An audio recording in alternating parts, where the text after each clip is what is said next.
నిన్నగాక మొన్న నితిన్ గడ్కరీ గారు సెంట్రల్ ట్రాన్స్పోర్ట్ మినిస్టర్ స్పష్టంగా చెప్పిండు, ఢిల్లీకి వస్తే నా ఆరోగ్యం దెబ్బతింటుంది, నేను ఢిల్లీకి రానని ఒక కేంద్ర మంత్రి చెప్పిండంటే ఈరోజు ఢిల్లీ దేశ రాజధానిలో ఉన్న పరిస్థితులు కాలుష్యాన్ని ఒక్కసారి అంచనా వెయ్యండి అని చెప్పి నేను ఈ తెలంగాణ ప్రజానికానికి నేను చెప్పదలుచుకున్నా. కేంద్ర మంత్రిగా ఉన్న నితిన్ గడ్కరీ గారు స్వయంగా స్టేట్మెంట్ ఇచ్చారు, ఢిల్లీలో పొల్యూషన్ అనేది పీక్స్కి పోయింది, నేను ఢిల్లీకి వచ్చినప్పుడల్లా నా ఆరోగ్యం దెబ్బతింటుంది, దీన్ని ఏం చేయాలో తెలియని పరిస్థితి వచ్చిందని ఢిల్లీ మొత్తాన్ని సెలవు ప్రకటించి ఢిల్లీని బంద్ పెట్టే పరిస్థితి వచ్చింది. అంటే తొందరలోనే ఢిల్లీ నివాస యోగ్యత పట్టణాల నుంచి తొలగించి అక్కడ ఉంటున్న వాళ్ళు ఇతర ప్రాంతాలకు తరలి వెళ్ళిపోయే పరిస్థితి ఉంది. అదేవిధంగా బెంగళూరులో ట్రాఫిక్ జాములు మీరు చూసారు, చెన్నైలో వర్షాలు వస్తే పడవల్లో తిరిగే పరిస్థితి మీరు చూసారు, ముంబైలో కొట్టుకుపోతున్న పరిస్థితులు మీరు చూస్తున్నారు. కలకత్తా గురించి నేను చెప్పాల్సిన అవసరమే లేదు, ప్రపంచంలో చెత్త నగరం కింద పోటీ పడితే కలకత్తా ఫస్ట్ వచ్చేటట్టు ఉన్నది. ఈ మహానగరాలల్లో 6 నగరాలు ఉంటే ఢిల్లీ, ముంబై, చెన్నై, కలకత్తా, బెంగళూరు, హైదరాబాద్ మన ఒక్కరమే కాస్తో కూస్తో బాగున్నాం. ఈ బాగున్న నగరం వేగంగా కాలుష్యం వైపు ప్రయాణం చేస్తుంది. ఈ కాలుష్యాన్ని నియంత్రించాలంటే ఆర్టీసీ కార్మికులు, రవాణా శాఖ సిబ్బంది నడుం బిగిస్తే తప్ప ఈ కాలుష్యాన్ని నియంత్రించలేని పరిస్థితి ఉన్నది. సామాజిక బాధ్యత, ఇది ఉద్యోగం కాదు, ఇది భావోద్వేగం.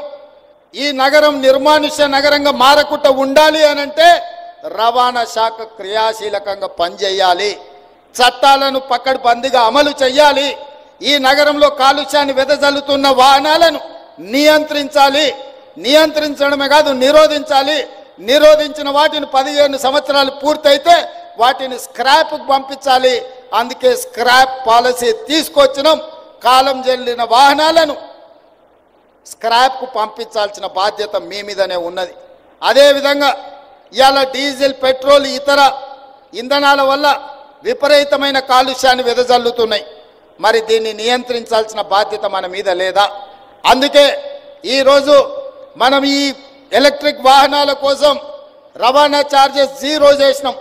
ఒక్క పైసా లేదు. వెహికల్ కొనుక్కుంటే వితౌట్ ఎనీ ఫీజ్ మనం బండ్లను రిజిస్ట్రేషన్ చేస్తున్నాం. కాబట్టి ఈరోజు నగరంలో ఆ వాహనాల కొనుగోలు పెరగాల్సిన అవసరం ఉన్నది. ప్రజలకు అవగాహన కల్పించాల్సిన బాధ్యత అధికారుల మీద ఉన్నది. ఇదే కాదు, ఈరోజు గ్రేటర్ హైదరాబాదే కాదు, ఔటర్ రింగ్ రోడ్డు నుంచి మొత్తం ఔటర్ రింగ్ రోడ్ ఇన్సైడ్ ఉన్న నగరం హైదరాబాద్ కావచ్చు, సికింద్రాబాద్ కావచ్చు, మల్కాజ్గిరి కావచ్చు, చేవెళ్ళ పార్లమెంట్ కావచ్చు, కొంత Medak parliament outer ring road లోపల ఇది మొత్తం ఒక మహానగరం. ఈ ఔటర్ రింగ్ రోడ్ ఇన్సైడ్ ఉన్న core urban Hyderabad, core urban రీజియన్లో ఈరోజు ఆర్టీసీ బస్సులు 3000 ఉన్నాయి. ఈ 3000 బస్సులు దాదాపుగా 90% డీజిల్ మీద నడుస్తున్నాయి. ఈ 3000 బస్సులు డీజిల్తో ఇట్లనే నడుస్తే కాలుష్యాన్ని నియంత్రించలేము. అందుకే రాబోయే 2 సంవత్సరాలలో అన్ని ఆర్టీసీ బస్సులను ఔటర్ రింగ్ రోడ్ అవతలికి పంపించి 3000 ఎలక్ట్రిక్ బస్సులు కొని ఈ హైదరాబాదు నగరాన్ని కాలుష్య రహిత నగరంగా చేయడానికి రాష్ట్ర ప్రభుత్వం అన్ని విధాలుగా ప్రయత్నం చేస్తుంది. కేంద్ర ప్రభుత్వం సహకారం తీసుకుంటుంది.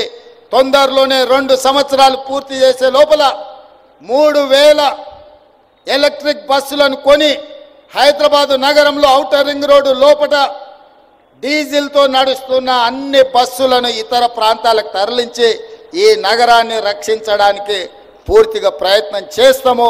ఆ దిశగా నేను మీకు హామీ ఇస్తున్నా. అదేవిధంగా రెండవ భాగం కార్లు, ఊబర్ కానీ ఇతర ట్రాన్స్పోర్ట్లో నడిచేటివి. ఆ తర్వాత ఆటోలోళ్ళు పాపం గిట్టుబాటు ధర లేక డీజిల్ బదులు కిరోసిన్ పోసి నడుపుతున్నారు. పట్టుకుంటే